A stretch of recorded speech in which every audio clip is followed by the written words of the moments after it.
वंदनीय प्रांगण में बैठे हुए सभी महानुभाव, दूर दराज से पधारे हुए सभी क्षेत्रवासी,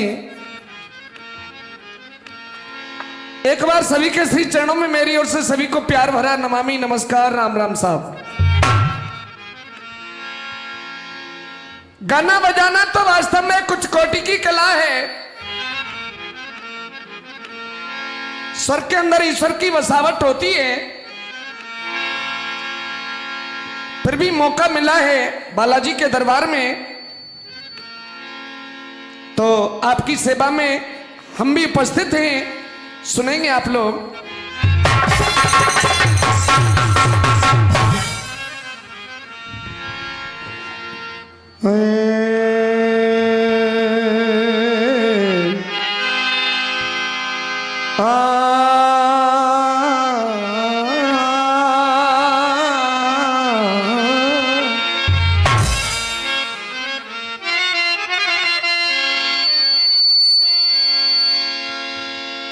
इनको सही करो और बेस हटा के इसमें ट्रेबल लगाओ थोड़ी सी।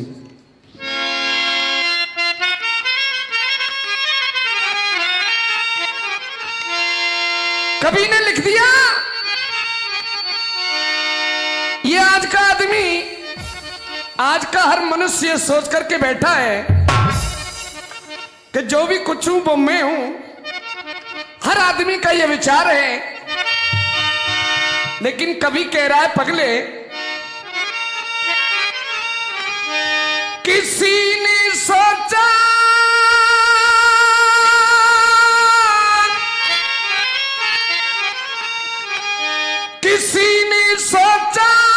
कि हम सोने के महल बनवाएंगे।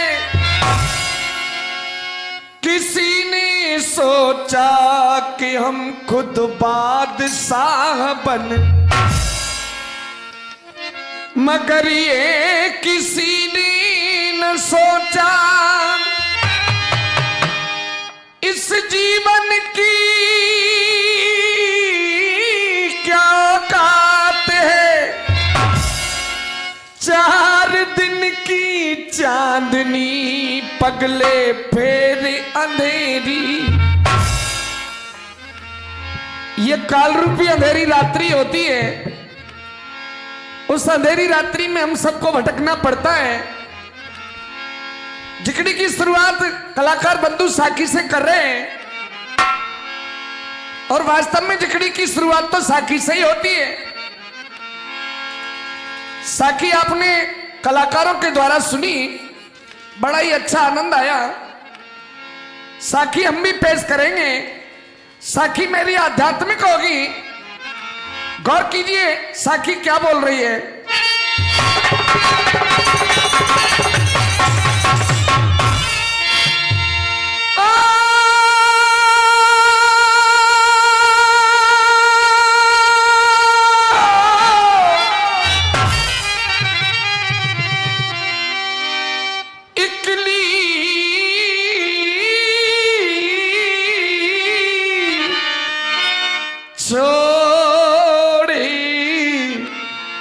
चलो बेदर्दी,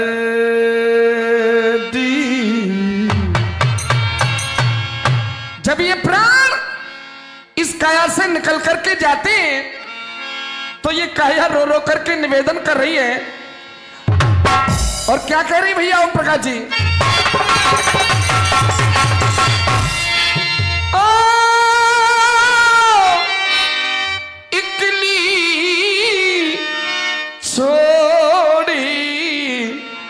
चलो बेदर्दी और कंचन दे हरे रोई रोई की, और ऐसी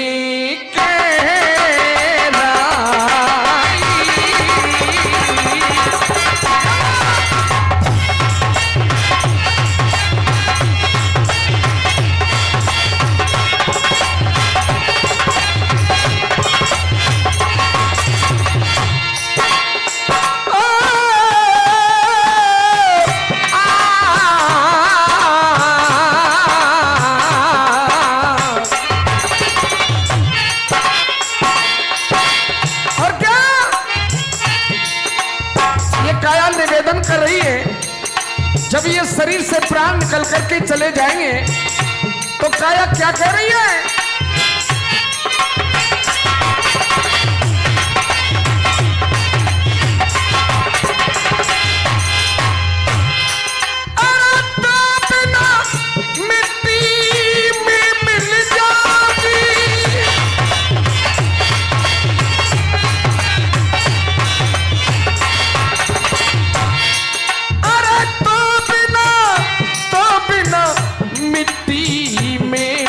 जागी त्यागी रही ने हो, त्यागी रही ने हरे हृदय में धक धक है राई।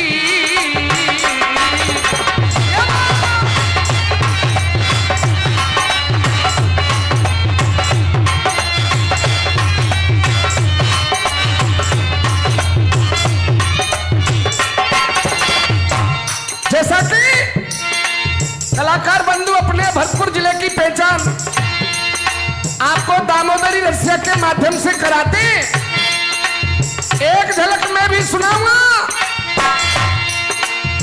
दामोदरी रसिया क्या बोल रहा है?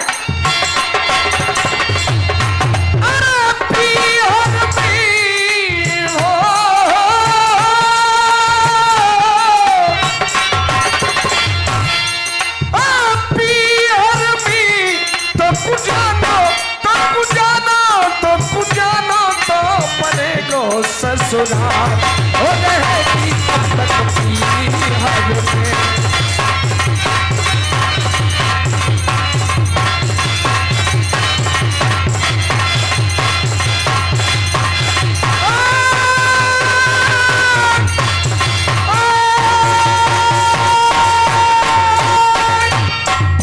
आइए विद्वानों, एक छोटा सा प्रसंग आपके सामने रखूंगा, ध्यान को जुटाएंगे। कवि ने 4 लाइन बड़ी सुंदर कह डाली है। हर यार यार नहीं होता। क्या बोला? हर यार यार नहीं होता, हर यार वफादार भी नहीं होता। ये तो दिल मिले की बात है सज्जनों, वरना 7 फेरों में भी प्यार नहीं होता। हम गाते बजाते जरूर हैं, ये तो मां सरस्वती की कृपा है, वरना पेट से कोई कलाकार नहीं होता। आइए ध्यान को जुटाएं। लाक्षागृह में जब पांडव लोग अपना अज्ञातवास व्यतीत कर रहे थे, मौका पाकर के दुर्योधन ने अग्नि को लगवा दिया और पांडव अपने प्राणों की रक्षा करने हेतु एक सुरंग के द्वारा बाहर निकल करके आए और चक्रावत नगरी में पहुंच गए। ओम प्रकाश जी, चक्रावत नगरी में जाकर के आज पांडवों ने देखा है, विप्रवेश में रहे पांडवा अपना समय बिता रहे और चक्रावत नगरी में 5 भीख मांग के खा रहे। पटेल जी, या मोबाइल बंद कर दो और ध्यान दो जे, हमारी तरफ ध्यान रखो, मोबाइल पीछ चला लियो।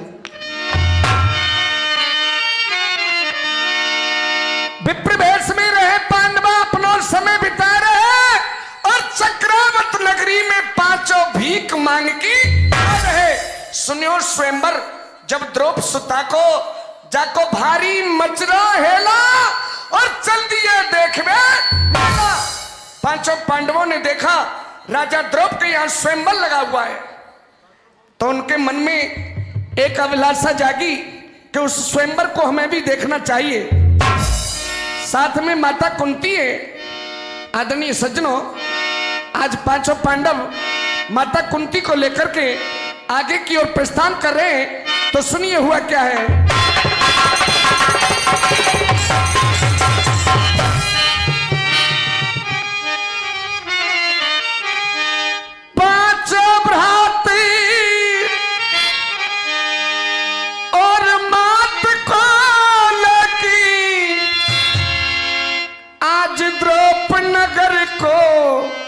चले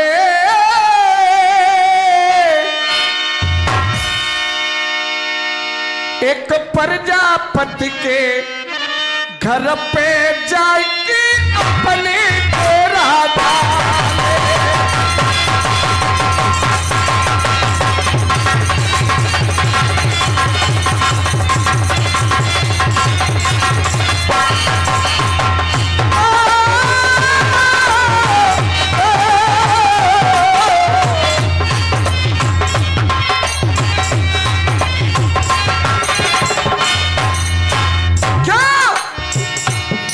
पांचों पांडव उस चक्रावत नगरी में पहुंच गए।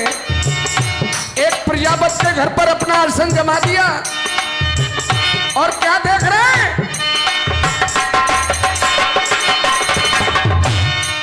अरे बड़े बड़े वीर पधारे वहां पे,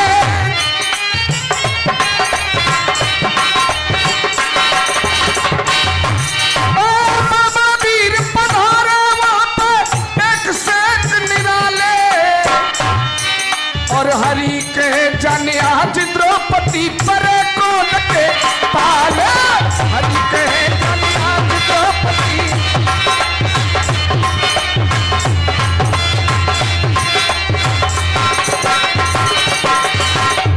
क्या जैसा कि कलाकार बंधु आपको 4 लाइन का उपदेश सुनाते हैं, वो 4 लाइन मुझे भी याद आ रही है और आप लोगों के बीच में इस समाज को देखते हुए वो 4 लाइन क्या बोल रही है? अरे मेड़ मेड़ पर कलयुग डोले, मेड़ मेड़ पर कलयुग डोले, सतयुग पाम धरे कैसी। अब पेड़ पेड़ पे कलयुग डोले, सतयुग पाम धरे कैसी। जाको छोरा दारू बाजवा बाप की पार सुना। दूसरी बात कवि लिख रहा है, जो आसाराम को चला,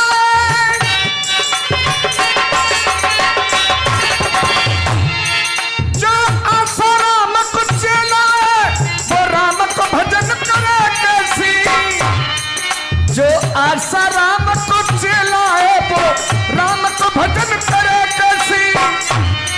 जा घर में बहू की चलता हो वहाँ सासू की बात करे कैसा। घर में बहू की चलता हो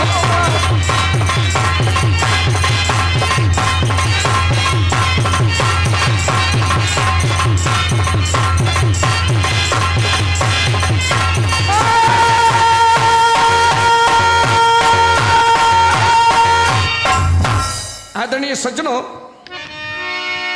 बड़े बड़े राजा लोग वहां पधारे हुए हैं, स्वयंवर लगा हुआ है, सभा को संबोधित कर रहे हैं। राजा द्रौप जो द्रौपदी के पिता हैं, राजा द्रौप ने अपने बंदी जनों से कहा, जो वृंदावली सभा को संबोधित करने वाले थे उनसे बोल दिया, भैया इस सभा के लिए हमारी जो शर्त हमने रखी है सबके लिए सुना दो। बंदी जन भाकी सभी, जो भी ठानी ठान, जो मारे या मीन को वही बने मेहमान। जो इस मीन का भेदन कर देगा वो ही राजा द्रौप का मेहमान कहलाएगा।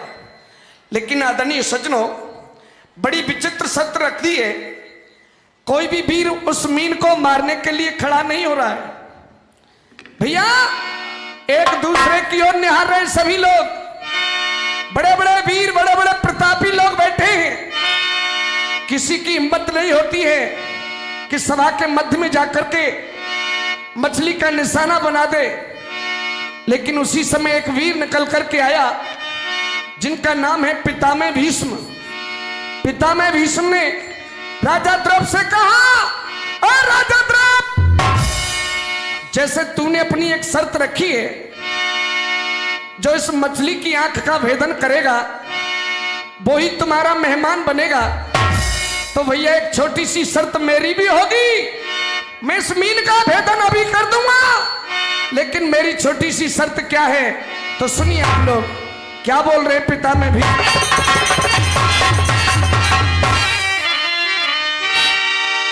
और ये 51 रुपए विजय सिंह जी माड़ापुरा, रुदावल थाना,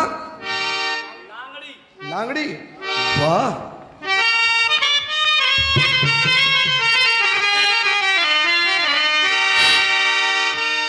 पिता में भीष्म बोले भैया इस मीन का भेदन अभी करूंगा, लेकिन मेरी भी छोटी सी शर्त को सुनो।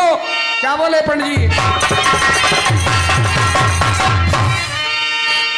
अरे राजा में था और तुरंत मीन को मारूं,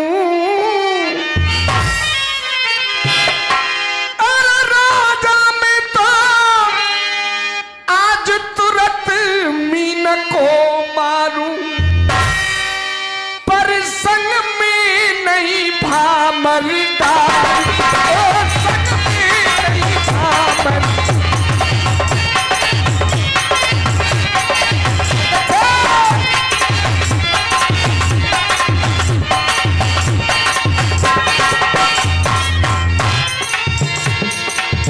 कर्तव्य मेरा भी लख लीजिए,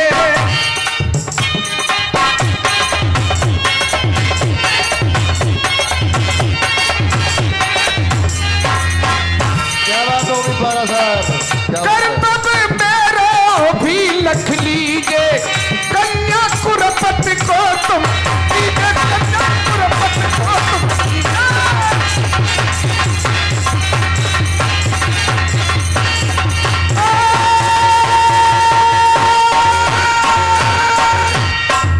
साफ साफ शब्दों में बोल दिया। पिता में भीष्म ने कह दिया भैया, राजा द्रौपदी से बोले एक बात मैं कहूंगा, इस मीन का भेदन अभी कर डालूंगा, लेकिन भैया मेरी छोटी सी शर्त क्या है? और ये 51 रुपए हरि सिंह जी की ओर से।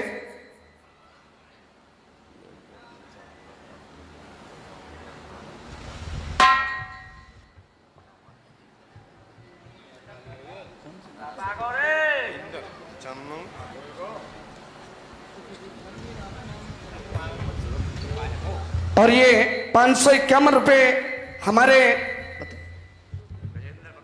गजेंद्र वकील साहब, जो हमारे रूपबास में इनका बस्ता है कल्लेवाई, और उनकी ओर से एक बार 551 रुपए आ रहे हैं। आप सभी लोगों से अनुरोध करूंगा एक बार ताली बजा करके उनका स्वागत करें सभी लोग। बहुत बहुत धन्यवाद। और क्या, पहले ही फूफा फूफा बना के तुम ले गए ना, पूरी रुदावल फूफा बना रखी है तुमने। हाँ, एक जेठाड़े देख लो कैसी कैसी शकल न के फूफा हैं। आदरणीय सज्जनों, ध्यान को लगाएंगे। पिता में भीष्म ने बोल दिया, और राजा मैं तेरी जमीन का भेदन अभी कर दूंगा, लेकिन मेरी छोटी सी शर्त क्या है? मैं तेरी इस कन्या के साथ में अपनी शादी नहीं करूंगा।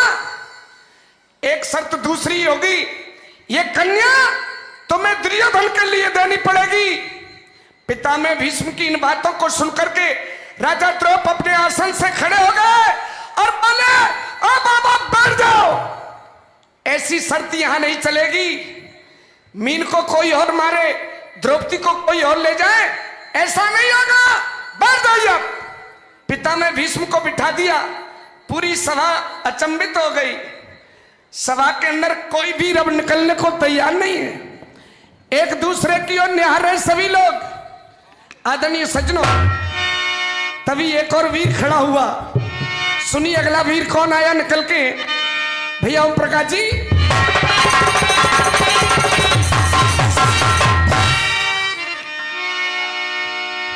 करी न पल की देर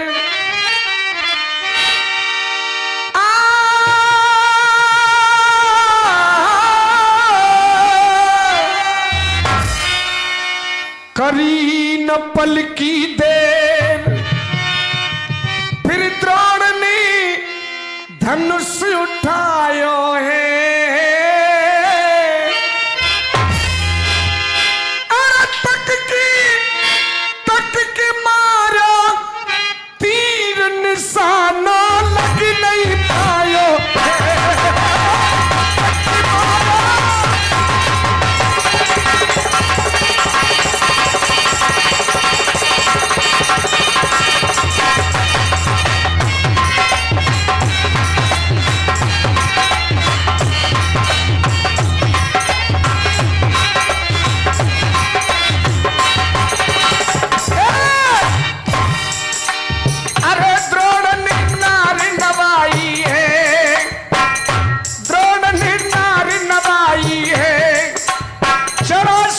शिषपाल सल की पेशन खाई है।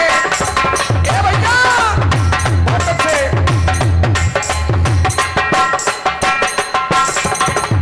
बड़े बड़े योद्धा बैठे हुए हैं, द्रोण गुरु फेल हो गए।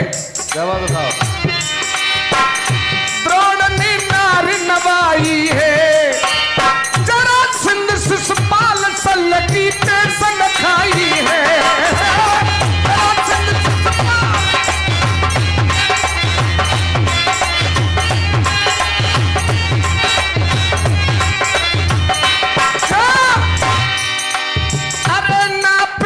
सबन पानी है, अरे नाप लियो सबन पानी है, कर कर पूरे चार हार की चकनू मानी है। हो कर कर पूरे चार हार की चकनू मानी है।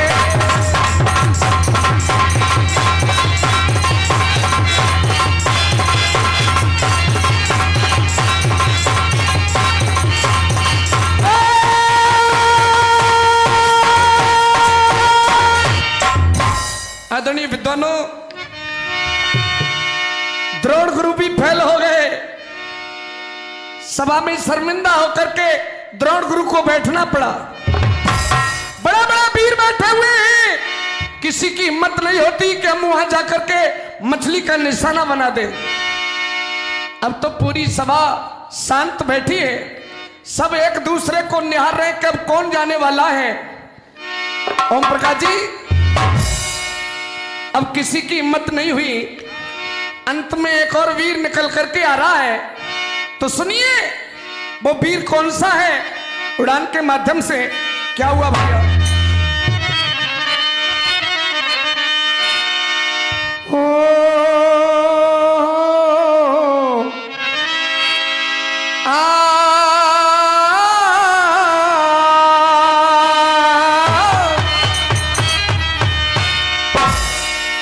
अगला वीर कौन आया, दानवीर कर्ण निकल करके आ गया और वहीं पहुंचा जहां धनुष रखा था। और दानवीर कर्ण ने पल की देरी नहीं की, धनुष को उठा लिया और क्या हुआ, देर जाए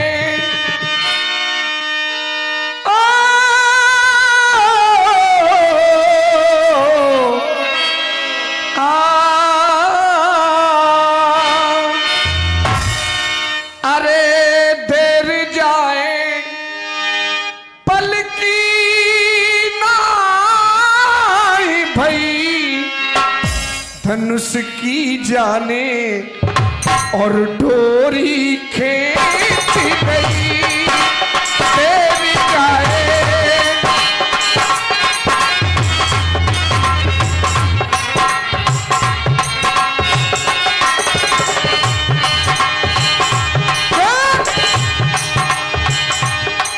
ये जो उड़ान की तर्ज में आपको सुना रहा हूं, बहुत पुरानी तर्ज है।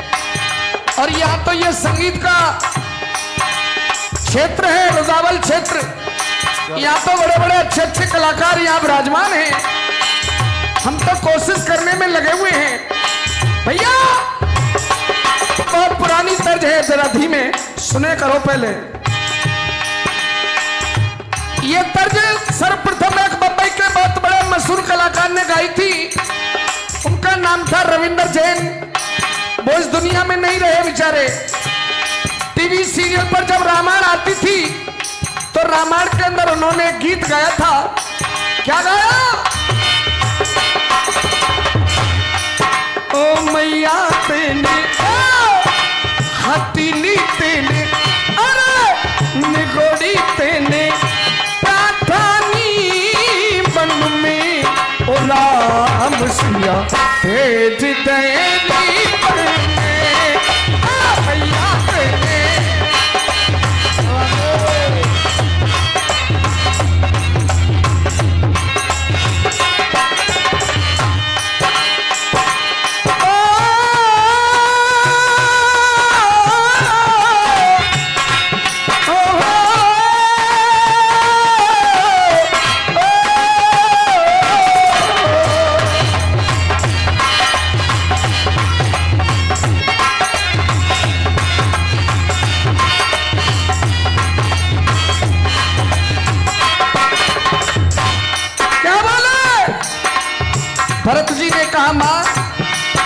आज के बाद में हमारा तुम्हारा कोई संबंध नहीं है, क्योंकि तुमने हमारे बड़े भाई राम को देश निकाला दे दिया।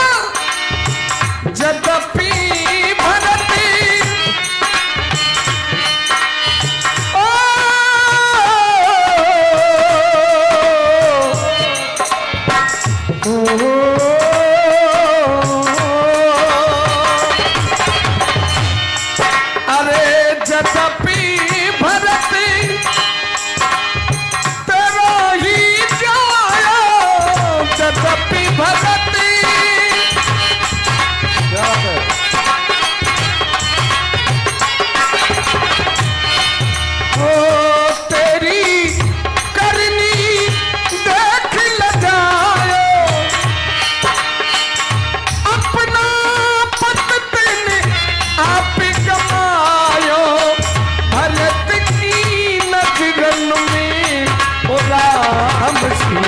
भेज देगी पल में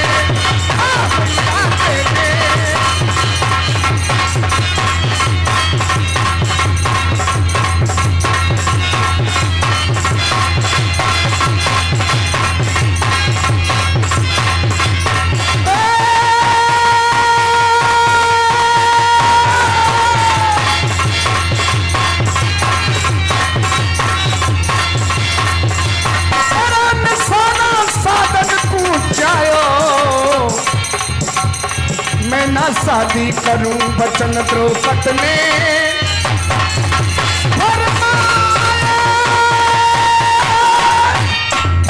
आदरणीय सज्जनों, जैसे ही दानवीर खड़ा हो गया और मछली का निशाना साधने के लिए हुआ, तभी द्रौपदी खड़ी हो गई और द्रौपदी ने कहा, सुनो, अगर ये मछली की आंख का निशाना बना भी देगा तो भी मैं इसके साथ में शादी नहीं करूंगी, इसलिए इसको बिठा दिया जाए।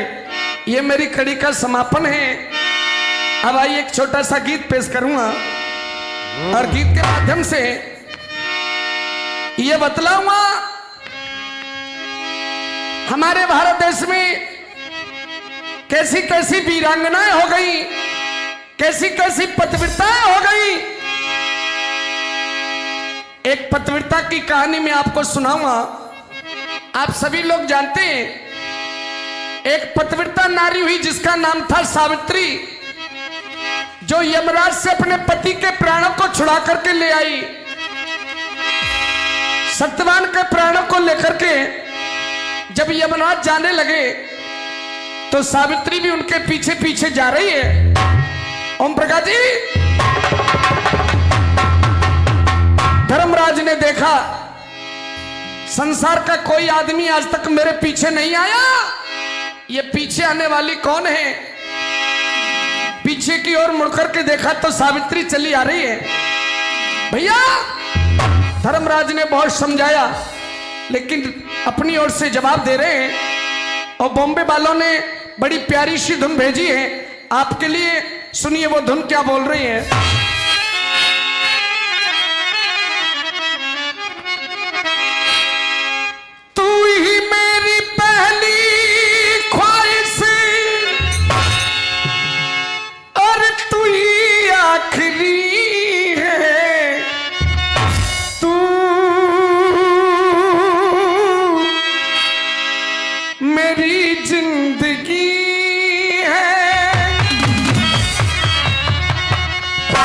ये तो फिल्म वालों की बात है, लेकिन ये कलम वालों ने क्या लिखा। धर्मराज बोले, और सावित्री तू मेरे पीछे पड़ी है,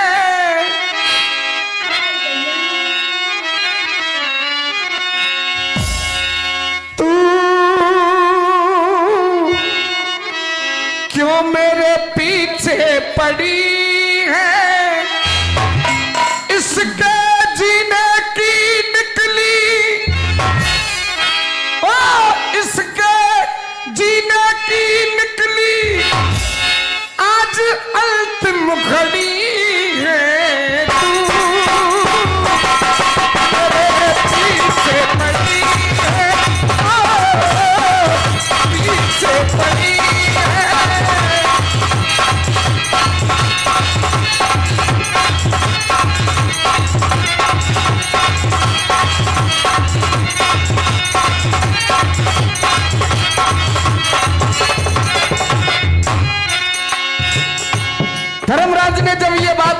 सावित्री बोल पड़ी, ओ बाबा मैं ऐसे ही थोड़ी आ रही हूं, मेरे अंदर बहुत बड़ी ताकत है। त्याग और तप से तेरे, ओ त्याग और तप से तेरे पीछे पीछे आती हूँ। दिल में है पीड़ा मेरे तुझको बताती हूँ। दिल में है पीड़ा मेरे तुझको बताती हूँ।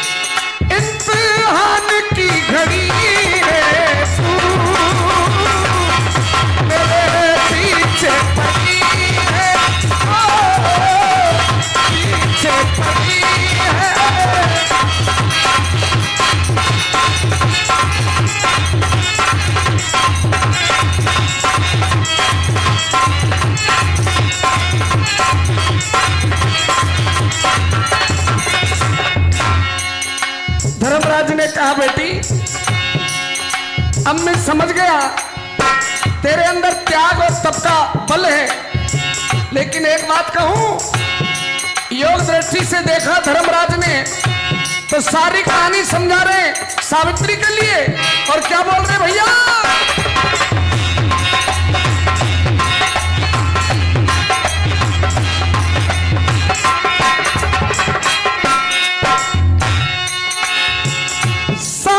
ससुर ने खोया, तेरे राज्य को खो दिया पहले ही। सास ससुर ने खोया पूरा राज तेरा, और 100 पुत्र होंगे तेरे ये वरदान मेरा। 100 पुत्र होंगे तेरे वरदान मेरा।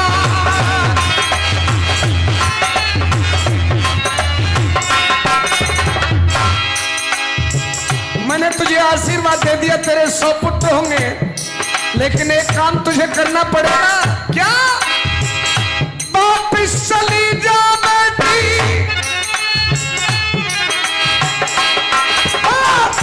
वापिस चली जा बेटी, क्यों जिद पे अड़ी है तू,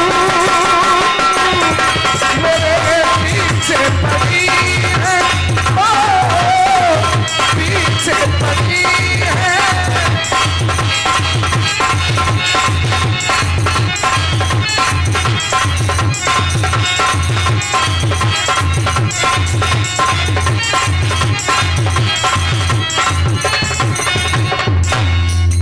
जब यमराज ने ये वरदान दे दिया, बेटी मैं तुझे ये वरदान देता हूं, तेरे 100 पुत्र होंगे, सौभाग्यवती होगी।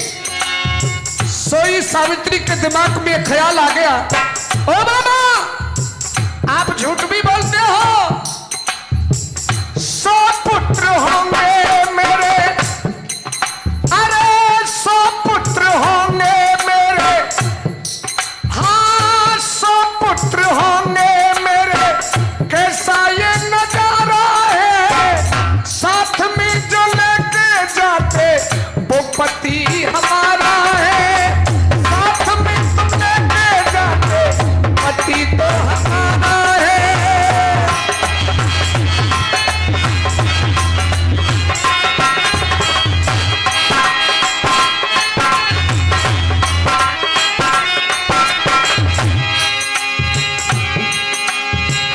वापिस न जाऊं बाबा,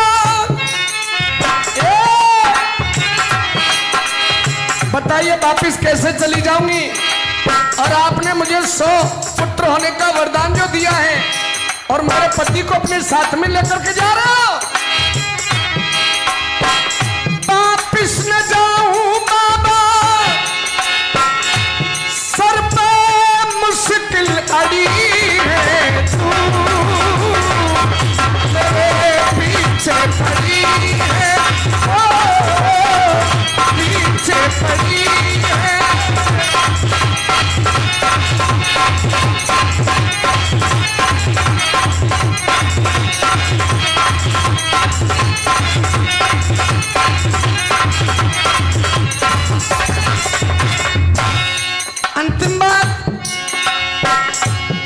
धर्मराज की समझ में आ गई, वो पहचान गए कि ये वास्तव में सती सावित्री है और पतिव्रता में कितना बल होता है। क्या बोले?